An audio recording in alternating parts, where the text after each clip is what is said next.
In this video, I will show you how to apply Uber Eats delivery job in Spain. So in order to do that, what we can do is we can head over right here to our account. Now from in there, what you can do is you can scroll down, go right here to earned by driving or delivery, and then this will actually load you into a new window wherein you can see in here a phone number status. If you're not logged in yet, you should be able to log in as well, and you should be able to see in here this one after that.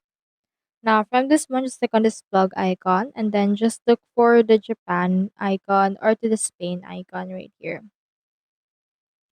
So look for Spain